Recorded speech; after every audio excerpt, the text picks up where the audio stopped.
So let's start thinking about how we might represent moral hazard graphically.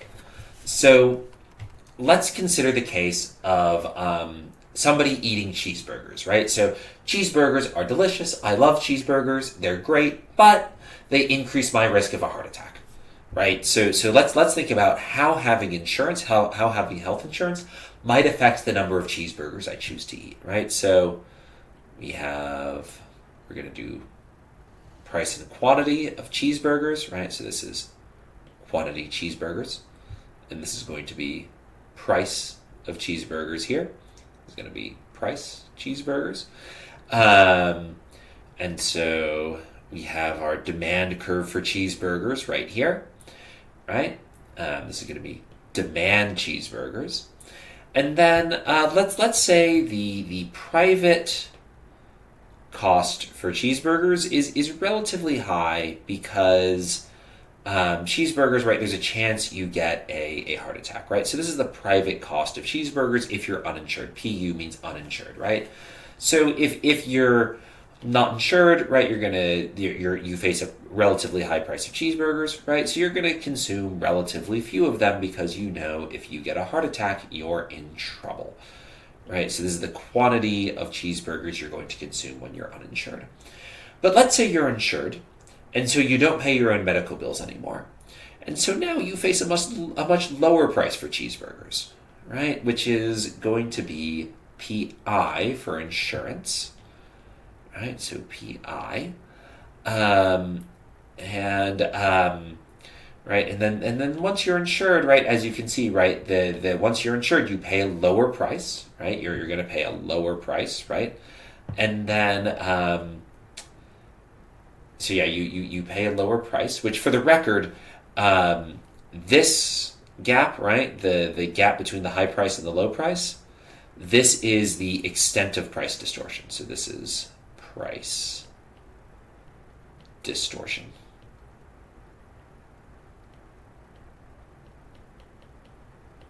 Right, so this gap here is price distortion between the price you pay when insured versus uninsured. And so we can see in this very simple graph here with this demand curve that when we lower when you're insured and the price of eating cheeseburgers falls because you're no longer liable, right? Part of the price of eating cheeseburgers is your medical bills if you get a heart attack. This is the quantity of cheeseburgers you eat when you're insured, right? And so a few things to note, right? Let me do this first. How much social loss is there, right? The social loss is going to be social loss is in this triangle here.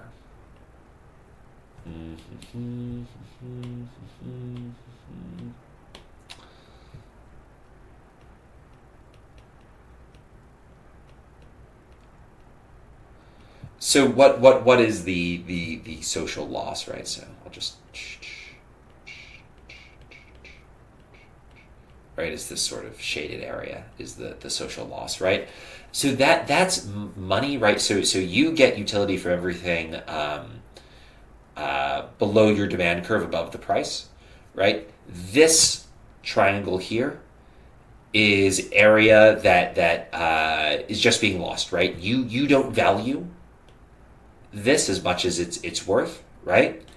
You don't value this at full price, and so this amount of treatment you get, you don't value it the price you're getting it for, and so it's effectively wasted. Where right the extra cheeseburgers you're consuming down here, right? You value them this much, but the price, the total price, right? Remember, the insurance company is still paying is paying the difference between PU and PI, right? So you gain this much. You gain this lower triangle in. Oh, that was convenient. You gain this lower triangle in. So you gain this lower triangle in consumer surplus. However, this upper triangle is not gained in consumer surplus for you because it's above your demand curve, but the insurance company is paying for this whole box here, right? The amount your insurance company paying is PU minus PI, right, times QU minus QI minus QU, right? That's how much your insurance company is going to be paying for this. And so your insurance company is going to lose out more money than you effectively gain, right? The insurance company is losing more money than you gain utility from the additional cheeseburger consumption, and so there's social loss, right? And so something you'll notice is that the extent, right? So the extent of the price distortion matters. Where if for example, right? So let's just say my price was up here, right? Right. This is if this was PI. If this was PI, right, we'd have a very small social loss triangle, right? It'd just be here. So that's part of it, right? So social loss is in part determined by the price distortion. It is also, you'll note, partially determined by the elasticity of demand with respect to price, right? It's determined by the slope of this line, where if I were to, for instance, make demand much more price sensitive, so let's make it like this, right? If this was my demand curve, all of a sudden my social loss is going to be like this big, right? Which is way bigger than what I had before. So the extent of social loss from moral hazard is dependent both on price distortion as well as, and let me go ahead and draw this.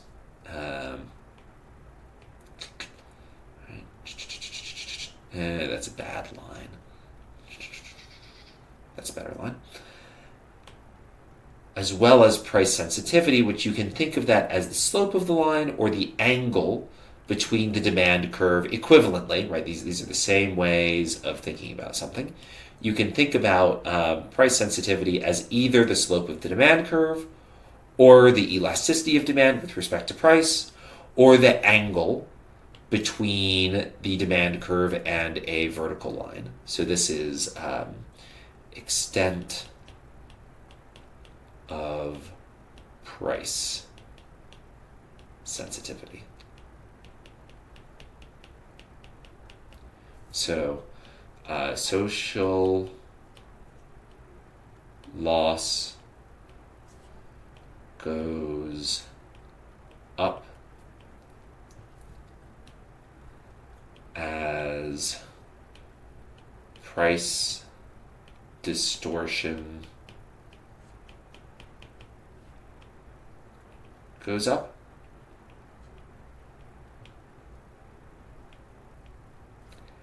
And as price sensitivity goes up. So, right, if my demand curve is perfectly inelastic, right? So I demand the same quantity no matter the price, right? There's no social loss, right? Because, right, sure, my price falls, but I still have the same, I still demand the same amount, and so there's no moral hazard and there's no social loss. At the same time, if there's no, right, if PU is equal to PI, right, then there's no moral hazard either, because it doesn't matter how price insensitive I am, right? I can be perfectly inelastic, right? I could be perfectly elastic, right? And there's not going to be a difference in how much I buy because there's no change in price before and after insurance, right? So moral hazard depends, the social loss from moral hazard depends on both the amount of price distortion and the extent of price sensitivity. So, I've drawn here for the record just two graphs that show what I was showing live earlier, just for your notes, right? Where we have a very price sensitive consumer who faces a big price distortion, right? And that causes a big social loss. Versus here we have a not very price sensitive consumer who faces a very small price distortion from having insurance, and there's a very small social loss for that consumer. Now, I want to pause here and just emphasize on make the point that none of this happens without information asymmetry, right? If the insurance company could see exactly what we were doing at any point and knew exactly how much medical care we really needed, moral hazard would not be a problem, right? The reason why I'm able to I can do more risky things, and the insurance company can't punish me for that, is because the insurance company can't monitor if I do risky things, right? And so, sure, maybe if the insurance company could spy on me at all times, which for the record, some car insurance companies effectively do that now. I have Geico car insurance. And as a condition of having insurance, they track my driving, right? They know my location at all times. And they give me passive-aggressive feedback on my driving. And they change my insurance contract based on how well I'm driving. Now, for the record, this is actually good for me because I am a safer driver than most young men my age are. And so Geico lowers my car insurance because of that, the price of my car insurance, because they can actually tell I'm a safe driver, right? As opposed to State Farm, for instance, who doesn't do that, or at least didn't give me the option to do that, and just said, you're a 27-year-old guy, we're going to charge you a lot for car insurance, 27-year-old men are idiots. And they're reckless. Now, I may be an idiot, but I'm not a reckless idiot. And at least not in driving. And so, right, when a modern car insurance company is tracking your location and monitoring how good your driving is through your phone, there's no moral hazard anymore, right? Because the car insurance company can tell whether you're being a reckless driver, whether you're driving too fast, whether you're accelerating unsafely, whether you're making sudden stops and starts, right? Whether you're driving through cities, which are more likely to cause problems, whether you're driving a lot, which is more likely to cause you to have insurance, which is more like whether you're driving a lot, which again, if you just drive more, you're going to be more likely to get in an accident, right? So in that case with car insurance like Geico, there's no moral hazard between me and Geico, at least not ex-ante moral hazard, because Geico is monitoring my driving really closely. Now, to be clear, I hate it. I despise Geico. And I go with them because they offer me a lower rate, but I hate having this thing on my phone and having it track my driving all the time. It's so annoying. Now, it may have made me a better driver, but that doesn't mean I don't resent it. I resent it like crazy. And then there's the thing where every time I get in a cab, if the taxi driver's a bad driver, Geico thinks I'm a bad driver, and then I need to tell Geico, no, it wasn't me. And it's just infuriating, right? So there's no moral hazard between me and Geico. Doesn't mean I'm happy. I might be happy if there was some moral hazard between me and Geico, right? Moral hazard benefits the person who's being insured, right? But there's no moral hazard between me and Geico, right?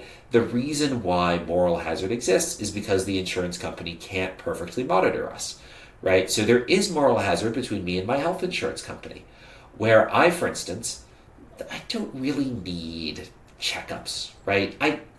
There's nothing wrong with me. I know there's nothing wrong with me.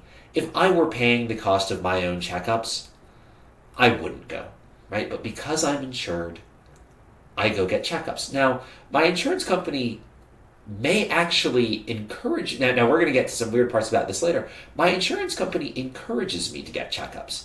And that's in part because they don't want to pay a high cost later, right? So it's a weird situation where, on the one hand, am I doing moral hazard? Yes, I would not be getting checkups if I were paying the full cost myself.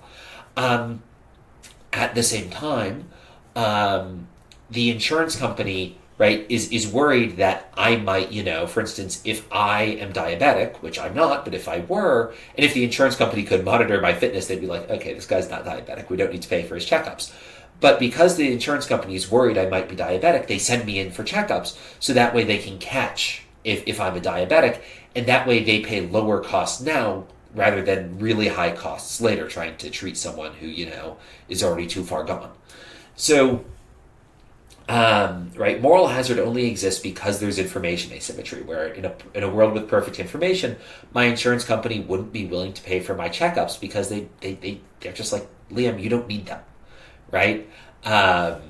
And so moral hazard only occurs because they're because the person being insured knows more about their health, the risks they're taking, and how to recover from, and what they need to recover from a bad health shock than the insurance company does, right? Where if the insurance company could monitor our behavior, there'd be no ex ante moral hazard, because every time you ate a cheeseburger, the insurance company would increase your premium a little bit to account for the fact you're more likely to get a heart attack.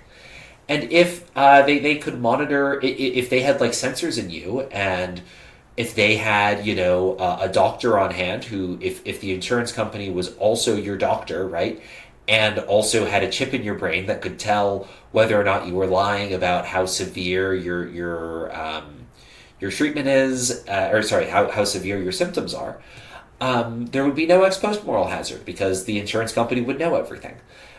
So moral hazard can only exist because patients and doctors, right, for ex post moral hazard, right, doctors also have an incentive to get the insurance company to pay for to get as much money as they can out of the insurance company, right? So both doctors and patients have an incentive to misrepresent how bad their symptoms are to an insurance company to try to get more stuff out of the insurance company.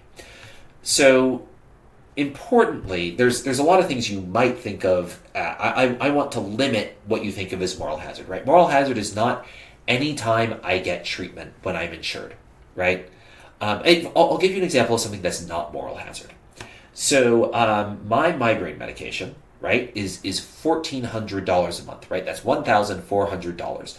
That's a lot of money. That's as much as my rent, right? That is an insane amount of money for migraine medication. Now, if I weren't insured, I would quit being a PhD student and I would go work for either the Federal Reserve or, more likely, I would go work in private industry to make a lot of money to pay for that, right? So that's not moral hazard, right? Because if I weren't insured, I would still be buying that migraine medication because it makes such a big difference in my life, right?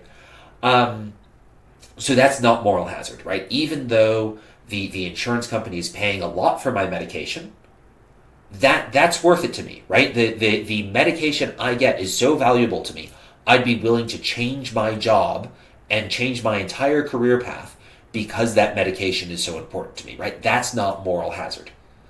That's not moral hazard. Another example of something that's not moral hazard is, right, from the very first example, right, if remember the Peter, Paul, Steve example where Paul wasn't insured but he went hang gliding anyway.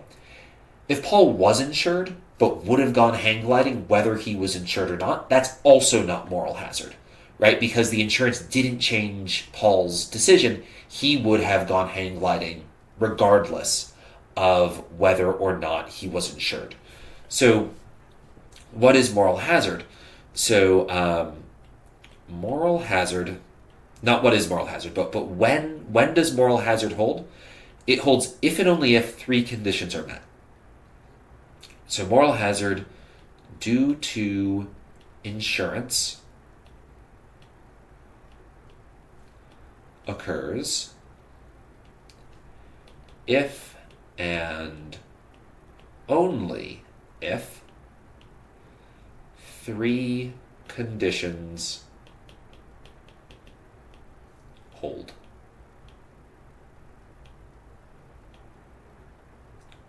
Hold. So, condition 1. The cost of a risky or wasteful,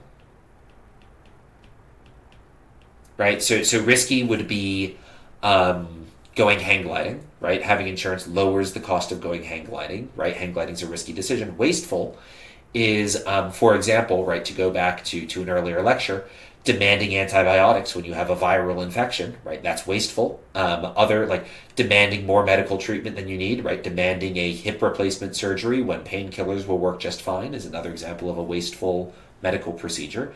Wasteful doesn't mean that it's always bad. It just means that it's not the most efficient. The cost of a risky or wasteful action to an individual is reduced, usually as a consequence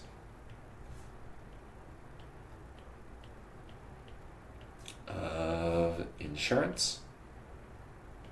Right, so that's condition one that needs to hold, right? There needs to be either the cost, the private cost of either a risky or wasteful action needs to be reduced because you had insurance. Condition two,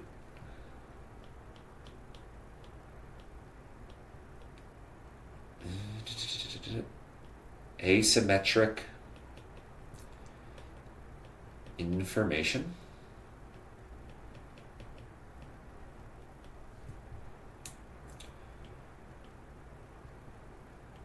prevents an insurer from adequately pricing the action, right? So there needs to be some information asymmetry that's causing like that means the insurance company can't, maybe the insurance company can't see I'm going hang gliding, they can't see the number of cheeseburgers I'm eating, they can't tell whether or not I'm working out regularly, right? There needs to be some reason why the insurance company can't price it into my contract, right? So an example of insurance companies pricing risky behavior into a contract is my current relationship with the evil geckos over at Geico, who, again, every time I look at my phone while I'm driving, right, they increase the price of my car insurance, right? Anytime I take a risky action, they increase the price of my car insurance. Because they're able to see my risky actions while I'm driving, there's no moral hazard. There's no ex ante moral hazard, at least between me and Geico, because Geico can see when I'm driving poorly and they punish me for it, right? They raise my premium every time I screw up, right? Every time I take a turn too sharply or I accelerate too quickly, or I put on the brake too hard. Geico raises my premium, right? So there's no moral hazard with my car. There's no ex ante moral hazard with me and my car insurance. Now there could be ex post moral hazard if I get in a crash. I say actually, I go to the mechanic and we agree. Hey, let's just fix a whole bunch of stuff with the car and improve a whole lot of stuff with the car that doesn't actually need fixing, that I wouldn't be willing to pay for if I weren't insured. Right, that's ex post moral hazard, and that still might exist between me and Geico. But ex ante moral hazard, there is no secrets between me and Geico on how good my driving is, and so there's no ex ante moral hazard between me and Geico because there's no information asymmetry about my driving.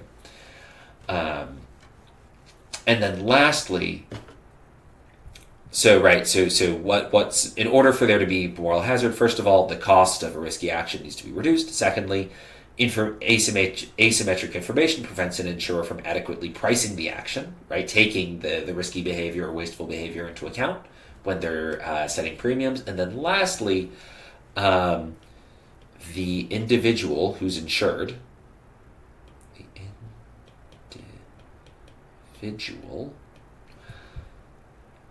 responds to the price distortion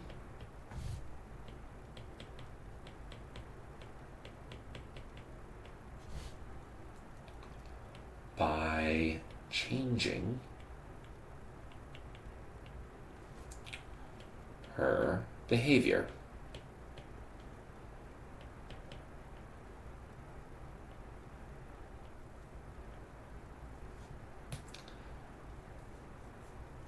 either taking more risks